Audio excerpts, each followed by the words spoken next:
alors nuyu naa leen tey nag damay ñëw indil leen toute la vérité ci information bi nga xamante ni nii démb ancien ministre député Abdou Karim Sall wax na ko à l'Assemblée nationale pour wax ne dafa am 6 soldats sénégalais yoo xamante ni nii dañu ñàkk seen bakkan en Casamance. pour leeral leen d'abord information boobu noonu amul benn journal boo xamante ni nii yaa ngi yeewoo fii ci Sénégal boo xamante ni bind nga ci article bu gën a ndaw wala benn site d'information. ma wax leen information bi fan la jógee mooy dafa am benn site boo xamante ni nii surtout MFDC la ki ko yor nekk responsable ci li nga xamante ni nii moom mooy mouvement MFDC muy force démocratique casamançaise moom nag mi ngi en Suisse moom moo yor site boobu noonu basé wu à l'étranger moom bitam toujours ñëpp xam nañ ko mooy di manipuler di génn ay fausses informations pour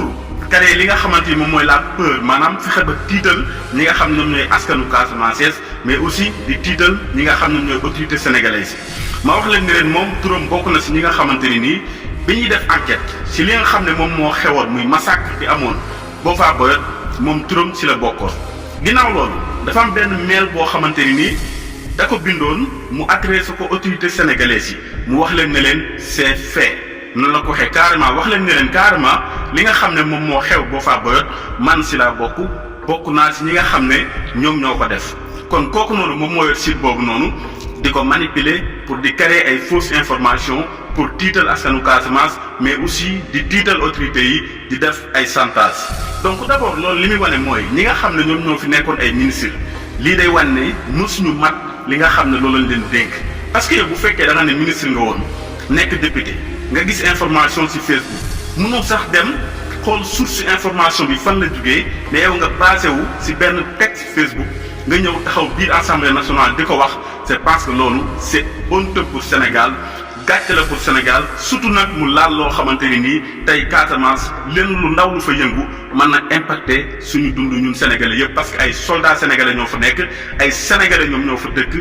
yor carte d'identité sénégalais nekk 100% sénégalais di ay Casamançais. c'est parce que mais aussi am na loo xamante ni ci benn côté mën nañ ko nangu mooy am nañ benn premier ministre boo xamante ni nii am na information mooy pour informer wu la parce que tey bu fekkoon ne ñeneen la bu ko député boobu waxee mën na ñëw naan loolu kat dinañ ko vérifier wala dinañ ko xool mais Ousmane Sonko daf ko démentir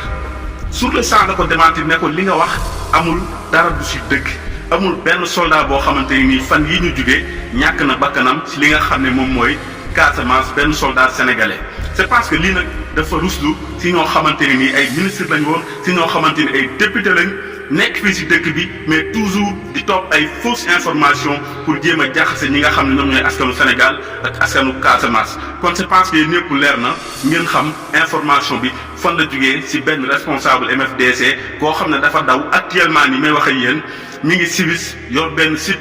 internet boo xamante ni nii toujours dafay defal li nga xam ne moom mooy ay promouvoir. ay propagande ñi nga xam ne ñooy MFDC mais aussi di wax naan am na soldats yu dee am na soldats yu ñàkk seen bakkan am na soldats yu jàpp alors que dara du ci dëgg mais nag ñoom loolu mooy seen mission pour jéem a tiital askanu Casamance ak askanu Sénégal c'est parce que kon leer na ñu moytu bu baax a baax fausse information bi surtout mu jëm ci loo xamante ni nii mën na indi guerre li nga xam ne moom mooy ci biir sol bu sénégalaise daa ngeen jëf.